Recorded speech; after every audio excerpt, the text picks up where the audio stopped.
Hello friends, my name is Budhaditya De. So we are starting here the first lesson and it will be on grammar because grammar is very important. If you have proper knowledge of grammar, you will have the confidence to speak in front of people.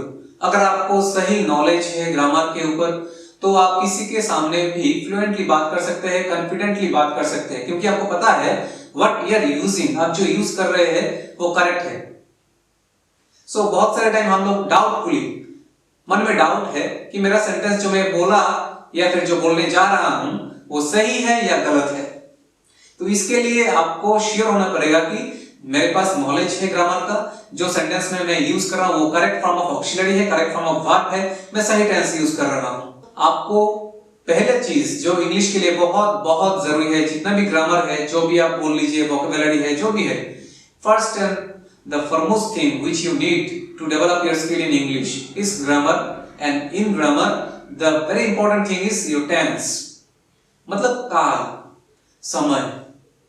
तो हम जो भी बात करते हैं वो एक समय के ऊपर डिपेंड करता है, किस सिचुएशन में किस टाइम पे क्या बात हो रहा है, हम पहले की बात कर रहे हैं, आगे की बात करने जा रहे हैं, या फिर जो अभी हो रहा है उसकी बात कर रहे हैं। तो ये टाइम से ही आ रहा है टेंस का टोटल कॉन्सेप्ट। सो आपको ये टाइम समझना पड़ेगा कि एक बात हो रहा है तो ये बात किस टाइम की बात हो रहा है। अगर आप इसको समझ जाएंगे आपके लिए बहुत आसान है टेंस को समझना। टेंस का 3 भाग होता है, जैसे कि present, past and future. Present मतलब वर्तमान, पास्ट जो बीत गया, अतीत, एंड फ्यूचर जो भविष्य में आने वाला है।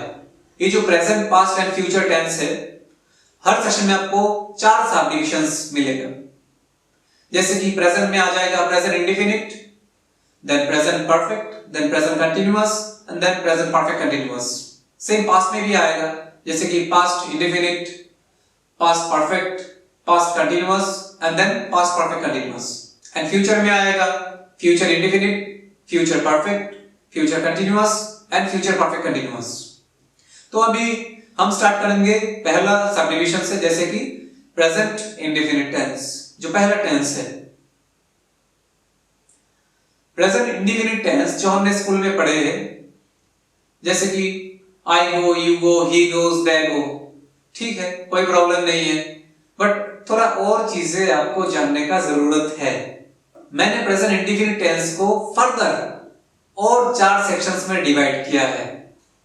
वो 4 सेक्शंस है present indefinite type 1, present indefinite type 2, present indefinite type 3 and present indefinite type 4। क्यों? क्योंकि इनमें बहुत फर्क है, पर ये सारे ही प्रेजेंट इंडेफिनिट टेंस है। तो ये जो पहला है प्रेजेंट इंडेफिनिट का फर्स्ट सेक्शन टाइप 1, वहां पे स्ट्रक्चर है सब्जेक्ट, वर्ब का first form and object. Subject वो है जो एक्शन कर रहा है, जो काम कर रहा है, जो कोई एक्टिविटी कर रहा है। अगर मैं बोलूं कि he reads न्यूज़पेपर, तो ये न्यूज़पेपर पढ़ने का काम कौन करता है? he, मतलब वो करता है। तो ये काम कौन किया? he, उसने किया। तो यहां पे काम करने वाला है he, एंड ये ही है सब्जेक्ट। सब्जेक्ट को भी बहुत तरीके से डिवाइड किया गया है, जैसे कि first person, second person, third person, और सिंगुलर एंड प्लूरल, मतलब एक वचन एंड बहुवचन। तो जो टेबल है सब्जेक्ट के लिए, सब्जेक्ट को पहचानने के लिए किस तरीके का सब्जेक्ट है, आपको पता है एक बात, इस दुनिया में 2 ही लोग बात करते हैं। जैसे कि मैं आपके साथ बात कर रहा हूं तो मैं बोलूंगा कि आई किसके साथ बात कर रहा है? यू के साथ बात कर रहा है। तो ये जो आई है ये है फर्स्ट पर्सन, और जो यू है जिनके साथ मैं बात कर रहा हूं वो है सेकंड पर्सन। तो ये फर्स्ट पर्सन आई और सेकंड पर्सन यू, इनका प्लूरल फॉर्म भी है। अगर मैं बोलूंगा मेरे साथ और 2-3 व्यक्ति यहाँ पे आ जाए, वो भी एक साथ बोल रहे हैं, आप लोग, अगर मैं बोल रहा हूं कुछ आई और मेरे साथ और भी कुछ लोग हैं जो आप लोगों को कुछ बोल रहे हैं, तो हो जाएगा ये हम लोग आपको बोल रहे हैं, या फिर हम लोग आप लोगों को बोल रहे हैं। तो अगर मैं बोलूं कि मैं बोल रहा हूं आपको कुछ, तो ये फर्स्ट पर्सन सिंगुलर है, अकेला हूं मैं। और अगर बोलूंगा कि हम लोग आपको बोल रहे हैं तो ये प्लूरल हो गया। क्या प्लूरल है ये? फर्स्ट पर्सन का प्लूरल, वी, मतलब हम लोग आपको कुछ बोल रहे हैं।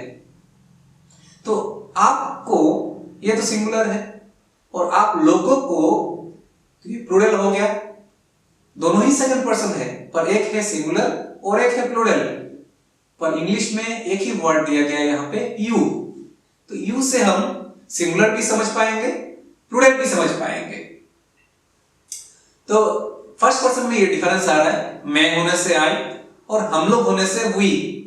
मैं और आप छोड़ के बाकी जो है वो आते हैं थर्ड पर्सन में। तो थर्ड पर्सन में सिंगुलर भी है, प्लूरल भी है। थर्ड पर्सन सिंगुलर मतलब एक ही आदमी, एक ही व्यक्ति जो काम कर रहा है। प्लूरल मतलब एक से ज्यादा। जैसे कि एग्जांपल देते हैं, ही लाइक्स म्यूजिक, तो उसमें मैं कुछ नहीं कर, आई कुछ नहीं कर रहा है। ही लाइक्स म्यूजिक, इसमें आई नहीं है, यू नहीं है, कुछ और है, तो ये थर्ड पर्सन है। तो ही एक ही आदमी है, ही मतलब वो, तो ये थर्ड पर्सन सिंगुलर है। अगर मैं बोलूंगा दे लाइक म्यूजिक, वो लोग म्यूजिक पसंद करते हैं, गाना पसंद करते हैं, संगीत पसंद करते हैं, तो वो लोग एक से ज्यादा है, इनको बोलेंगे थर्ड पर्सन प्लूरल। तो थर्ड पर्सन में सिंगुलर हो सकता है या थर्ड पर्सन में प्लूरल भी हो सकता है। सिंगुलर होने से एक व्यक्ति, एक से ज्यादा हुआ तो प्लूरल होगा। ऑब्जेक्ट किसे बोलते हैं? ऑब्जेक्ट वो है जिसके ऊपर सब्जेक्ट एक्शन करता है। जैसे कि ही लाइक्स म्यूजिक, वो म्यूजिक पसंद करता है, तो ये जो आदमी है ही, वो, ये जो लाइक करता है, लाइक करने का जो काम है, किसके ऊपर हो रहा है वो एक्शन? वो एक्शन हो रहा है म्यूजिक के ऊपर। या शी हेल्प्स मी, वो मुझे हेल्प करती है। लड़की हुआ तो शी, लड़का हुआ तो ही। तो ये जो शी है वो है सब्जेक्ट जो मेरा मदद करती है। मदद है ये काम, हेल्प किसको करती है? मदद मुझे करती है। तो मैं हो गया ऑब्जेक्ट, क्योंकि हेल्प करने का जो एक्शन है वो मेरे ऊपर हो रहा है, मैं ऑब्जेक्ट। और कौन कर रहा है हेल्प? शी, वो है सब्जेक्ट जो करने वाली है। तो सब्जेक्ट है जो काम करते हैं, ऑब्जेक्ट है जिसके ऊपर एक्शन हो रहा है, और वर्ब है जो एक्शन है, जो काम है, जो वर्क है। जैसे कि हेल्प या वॉक या फिर राइट या रीड, जो काम है। तो एक चीज आपको इस टेंस में जो प्रेजेंट इंडिफिनिट टाइप 1 है याद रखना पड़ेगा कि यहाँ पे जो वर्ब है उसके साथ आपको एस या फिर ईएस ऐड करना पड़ेगा अगर सब्जेक्ट थर्ड पर्सन सिंगुलर हुआ तो। So try to remember this point. If the subject is third person singular, you have to use s or es with the verb. तो बाकी जो सब्जेक्ट्स है उनके लिए कहीं पे भी आपको verb के साथ s es लगाने का जरूरत नहीं है। सिर्फ आपको एक ही चीज याद रखना पड़ेगा कि अगर सब्जेक्ट थर्ड पर्सन सिंगुलर हुआ मतलब मैं और आप छोड़ के कोई तीसरा व्यक्ति एक, उसी को हम थर्ड पर्सन सिंगुलर बोलते हैं। तो मैं और आप छोड़ के तीसरा कोई एक हुआ, उसी सब्जेक्ट को हम थर्ड पर्सन सिंगुलर बोलते हैं। ऐसा कोई सब्जेक्ट अगर सेंटेंस में है तो आपको वर्ब के साथ एस या ईएस लगाना पड़ेगा। कहां पे? Present indefinite tense type 1। अब आते हैं ये टेंस कब यूज होता है। इस टेंस का यूज है जो काम ऑलवेज किया जाता है, जो काम आदत के हिसाब से किया जाता है, जो काम रेगुलरली किया जाता है। ऐसा नहीं कि मैं ये काम कर रहा हूं या ये काम मैंने किया था या करूंगा, ऐसा कुछ नहीं। जो काम मैं करता हूं डेली लाइफ के हिसाब से या फिर जैसे जो मेरा आदत है। अगर मैं बोलूं कि मैं हर साल दिसंबर महीने में मैं बाहर घूमने के लिए जाता हूं, तो ये मेरा एक रूटीन या मेरा एक आदत, मेरा एक हॉबी है जो मैं करता हूं। इसका मतलब ये नहीं कि मैं ये अभी कर रहा हूं।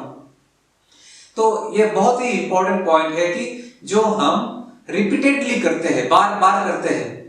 जैसे कि वो झूठ बोलता है, तो वो झूठ बोलता है, ये उसका आदत है। ऐसा नहीं कि वो अभी झूठ बोल रहा है। या ये आदमी सबका मदद करता है, तो इसका नेचर है, वो हमेशा करता है। ऐसा नहीं कि अभी कर रहा है, वो करता है, उसका नेचर है। मैं सुबह 5 बजे नींद से उठता हूं, तो ये मेरा रूटीन है। ऐसा नहीं कि मैं अभी उठा हूं या उठ रहा हूं, मैं उठता हूं। या मैं हमेशा टाइम पढ़ाई पे देता हूं, या फिर मैं हिंदी मूवीज देखना पसंद करता हूँ, या फिर मैं हॉलीवुड मूवीज देखता हूँ। ऐसा नहीं कि मैं देख रहा हूँ। तो जो मैं करता हूँ, जो मैं हमेशा करता हूँ, वही है प्रेजेंट इंडेफिनिट टेंस टाइप 1 अगर वहां पे वर्ब हुआ तो। ये पर्टिकुलर जो कैटेगरी है टेंस का, जिसका अलग से मैंने एक नाम रखा है आपके सीखने की सुविधा के लिए, प्रेजेंट इंडेफिनिट टाइप 1, क्योंकि प्रेजेंट इंडेफिनिट और भी स्ट्रक्चर्स है जो आगे चल के आपको पता चलेगा अगले वीडियोस में।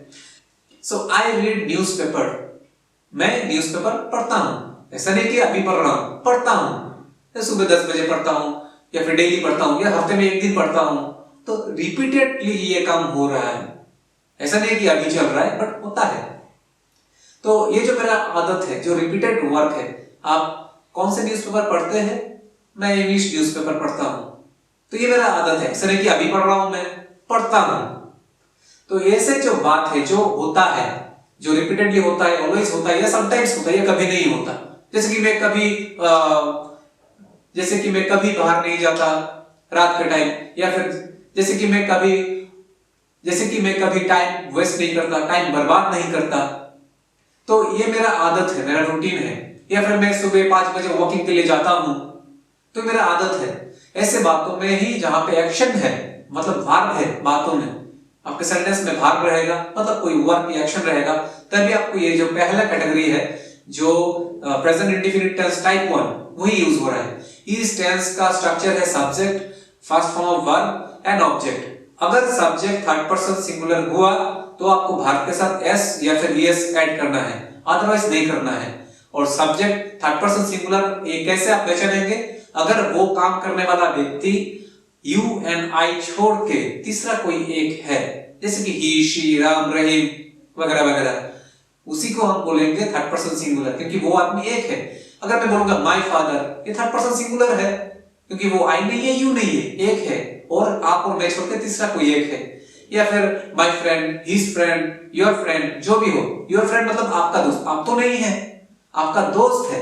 योर फ्रेंड कोई और व्यक्ति है, कितना है? एक है। अगर मैं बोलूंगा योर फ्रेंड्स, तो एक से ज्यादा हो गया, तो ये तो थर्ड पर्सन सिंगुलर नहीं है, क्योंकि योर फ्रेंड्स मैंने बोला है, योर फ्रेंड नहीं बोला। अगर आप फ्रेंड के साथ एस लगा देंगे, वो प्लूरल हो रहा है।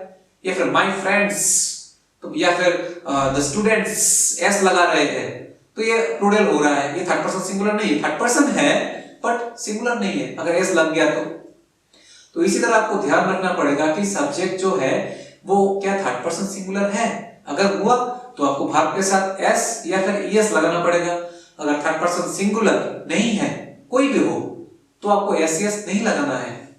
तो एक एग्जांपल देते हैं, जैसे I like music, we like music, you like music, they like music, students like music. एक भी जगह मैंने लाइक के साथ एस ईएस नहीं लगाया।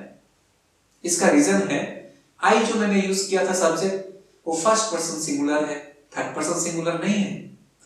जब मैं बोला कि यू लाइक म्यूजिक, तो यू तो सेकंड पर्सन है, थर्ड पर्सन तो नहीं है।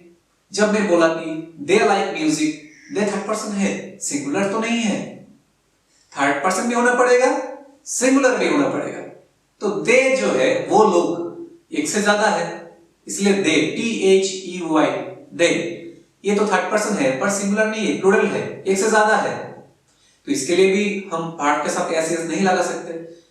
मगर अगर मैं बोलूंगा कि he likes music, she likes music, my friends नहीं बोल रहा हूं, my friend singular likes music, S लगेगा, क्योंकि my friend third person singular है। पर मैं अगर बोलूं my friends, एस लगाया है मैंने फ्रेंड के साथ, तो यहाँ पे likes नहीं होगा, like होगा। सो एक ही पॉइंट आपको दिमाग में रखना है यहाँ पे कि अगर सब्जेक्ट थर्ड पर्सन सिंगुलर हुआ तो ही वर्ब के साथ एस लगाना है इस टेंस में, अदरवाइज नहीं लगाना। So try to remember all these points, whatever I have mentioned. The first and foremost thing you have to keep in mind, for the particular first type of tense of present indefinite, I am telling you that if the subject is third person singular, you have to use s or yes with the verb, otherwise you have to simply use the verb without using s or yes. ये जो particular tense है, इसमें जब हम negative interrogative करते हैं, मतलब नामवाचक या फिर कोई प्रश्न पूछते हैं इसी टेंस के अंदर में, तो हमें डू और डज ऑक्सिलरी के हिसाब से यूज करते हैं। तो अगर ये सब्जेक्ट थर्ड पर्सन सिंगुलर है एक्टिव वॉइस में तो आपको डज यूज करना है। अगर सब्जेक्ट थर्ड पर्सन सिंगुलर नहीं है तो आपको टू यूज करना है। एक एग्जांपल जैसे कि ही हेल्प्स राम, इसका नेगेटिव हो रहा है he does not help Ram या फिर ही डजंट हेल्प राम। आप डज नॉट को डजंट भी बोल सकते हैं, स्पोकन में वही ज्यादा यूज होता है। तो इसका मतलब है कि ही डजंट हेल्प राम मतलब वो राम का मदद नहीं करता है। अगर आप इसका प्रश्न बनाएंगे, क्वेश्चन पूछेंगे इंटरोगेटिव में, तो इंटरोगेटिव में आ जाएगा ऑक्सिलरी पहले, तो यहाँ पे हम लोगों का डज है ऑक्सिलरी, इसको हम स्टार्टिंग में लाएंगे। डज ही हेल्प राम, क्या वो राम का मदद करता है। और अगर ना से प्रश्न पूछेंगे कंफर्म होने के लिए तो उसको हम बोलते हैं नेगेटिव इंटरोगेटिव, ऐसे भी हम बात करते हैं। तो कैसे बोलेंगे वो, एक नॉट लगाना है नॉर्मल इंटरोगेटिव जो पहले था उसके साथ, तो ये हो जाएगा does not he help Ram, doesn't he help Ram, क्या वो राम का मदद नहीं करता है। ही हेल्प्स मी, नेगेटिव हो रहा है he does not help me, वो मेरा मदद नहीं करता है। अगर क्वेश्चन पूछेंगे डज ही हेल्प मी, क्या वो मेरा मदद करता है, और नेगेटिव से क्वेश्चन पूछेंगे कंफर्म होने के लिए does not he help me या फिर डजंट ही हेल्प मी, क्या वो मेरा मदद नहीं करता। तो ऐसे हम यहाँ पे 4 स्ट्रक्चर्स देख रहे हैं, assertive, negative, interrogative, negative interrogative. तो ये सारे एक्टिव में है, मतलब डायरेक्ट सब्जेक्ट से स्टार्टिंग होता है बातें, ऑब्जेक्ट में खत्म होता है स्ट्रेट। उसी तरह पैसिव से भी हम बात कर सकते हैं। पैसिव और कुछ नहीं है, एक ही बात को उल्टा करके बोलना है। अगर मैं बोलूंगा कि मैं रहीम का मदद करता हूं, उसका पैसिव होगा रहीम को मदद किया जाता है मेरे द्वारा। अगर मैं ऐसा सेंटेंस बोल रहा हूं कि ही हेल्प्स मी, वो मेरा मदद करता है, ही सब्जेक्ट है और किसका मदद करता है, ही मेरा मदद करता है, तो मैं हो गया ऑब्जेक्ट। तो ही हेल्प्स मी, वो मेरा मदद करता है। इस बात को अगर आप पैसिव में ले जाएंगे तो आपको एक फॉर्मूला याद रखना पड़ेगा। इस टेंस में जो प्रेजेंट इंडेफिनिट टाइप 1, इसका पैसिव का जो स्ट्रक्चर है वो है ऑब्जेक्ट से स्टार्ट होगा असर्टिव फॉर्म में, फिर आएगा एम, इज, आर ऑक्सिलरीज। वो डिपेंड करेगा आपका ऑब्जेक्ट के ऊपर कि ऑब्जेक्ट किस टाइप का है। इस ऑब्जेक्ट के साथ एम यूज करना है या इज या फिर आर। तो हमें पता है कि एम यूज होता है आई के साथ और बाकी सिंगुलर होने से इज, प्लूरल होने से आर। तो इस स्ट्रक्चर में बेसिक का आपका फॉर्मूला में आएगा object, then am, is, are, then past participle form of verb जिसको हम वर्ब 3 भी बोलते हैं, और आएगा बाय या फिर टू, एंड देन सब्जेक्ट। ऐसे आपको 95% केसेस मिलेगा जहां पे आपका जो वर्ब 1 है उसके साथ अगर आप ईडी लगा देंगे तो ये वर्ब 2 हो जाता है, वर्ब 3 भी होता है। और ऐसे 5% केसेस मिलेगा जहां पे कंप्लीटली पास्ट फॉर्म और past participle form of verb अलग होते हैं, जैसे कि गो, वेंट, गॉन पूरा डिफरेंट है, सी, सो, सिन पूरा अलग है। ये बहुत कम ही होता है। I hope in the videos will be learning the most common words, irregular verbs जिसको हम बोलते हैं, जो अलग अलग हो जाता है। और मैक्सिमम रेगुलर वर्ब्स ही होते हैं जो ईडी लगाने से आपका वर्ब 2 हो जाता है, वर्ब 3 हो जाता है।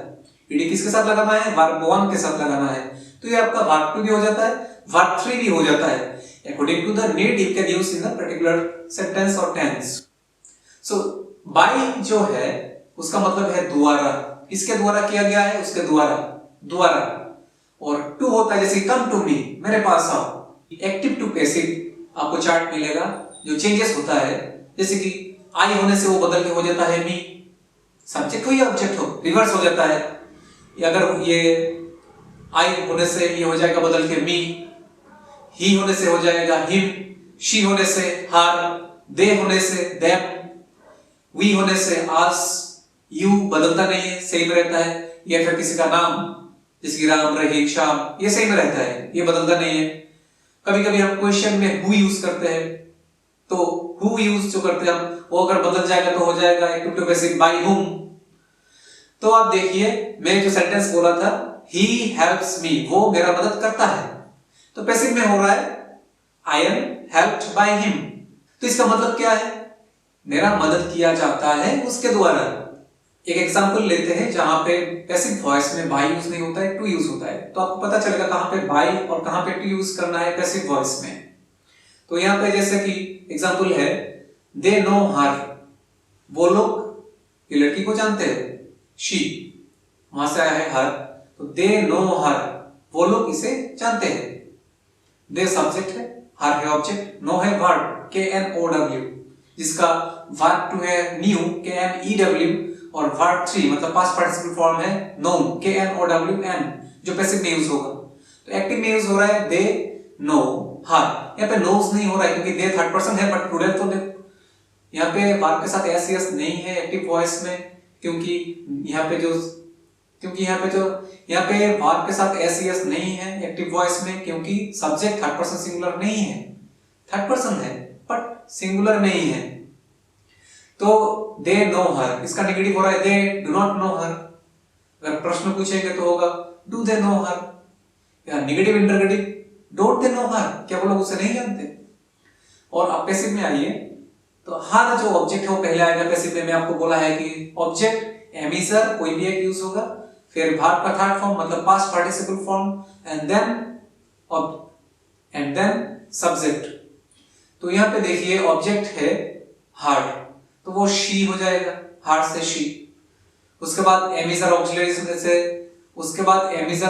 में से आपका शी के साथ इज यूज हो रहा है, सिंगुलर है, और नो का पास्ट पार्टिसिपल है नोन, तो यहां पे हो रहा है she is known to them, she is known to them, she is not known by them.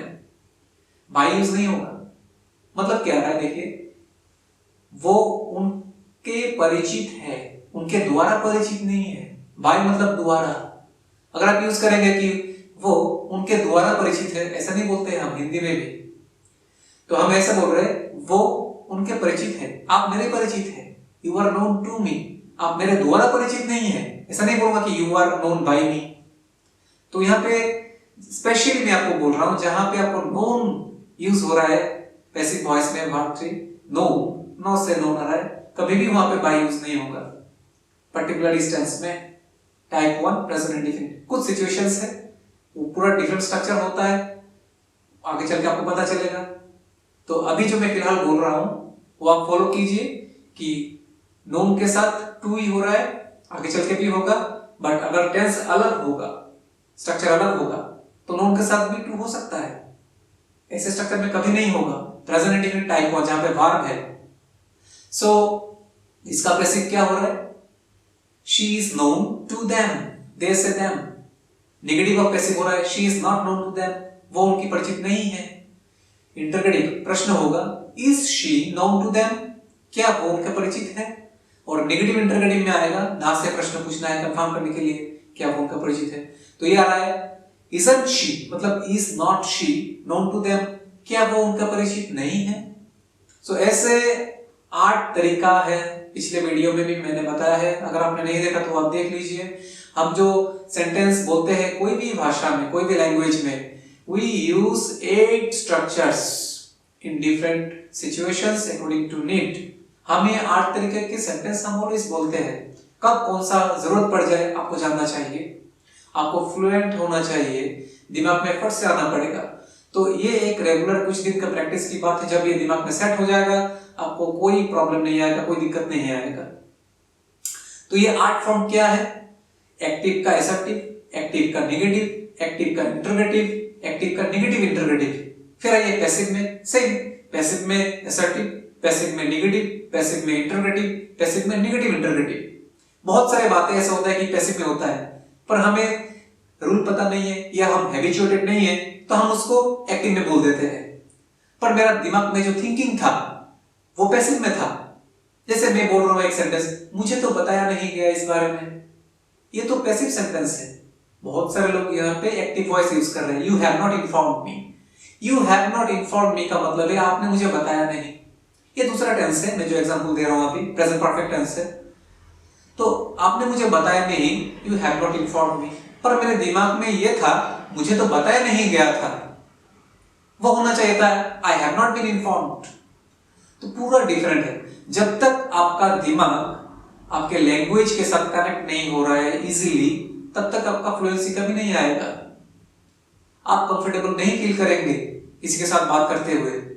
सो आप ये दिमाग में रखिए, जो जो नीड है, जो ब्लैंक्स है, उसको आप फिलअप करना है। ऐसे कुछ एग्जांपल्स, कुछ एक्सरसाइज मैं आपको दूंगा, ये आपको सॉल्व करना है। कैसे सॉल्व करना है? जो लाइन में दूंगा आपको, जो सेंटेंस में दूंगा आपको ये एक लाइन से बाकी 7 लाइन्स बनाना है। वो 7 लाइन्स क्या होगा, मैं आपको असर्टिव फॉर्म में दूंगा, आप उसको नेगेटिव में ले जाना है, एक्टिव में, फिर इंटरगेटिव में ले जाना है, फिर नेगेटिव इंटरगेटिव में ले जाना है, फिर पैसिव में ले जाना है, फिर पैसिव का नेगेटिव में ले जाना है, फिर इंटरगेटिव ऑफ पैसिव, फिर पैसिव का नेगेटिव इंटरगेटिव। तो ऐसे आपको पूरा जो एक्सरसाइज है वो आपको प्रैक्टिस करना है। So I hope you have understood. If you have any doubt, you just ask me. I'll try to make another video to give you clear concept if you have any doubt.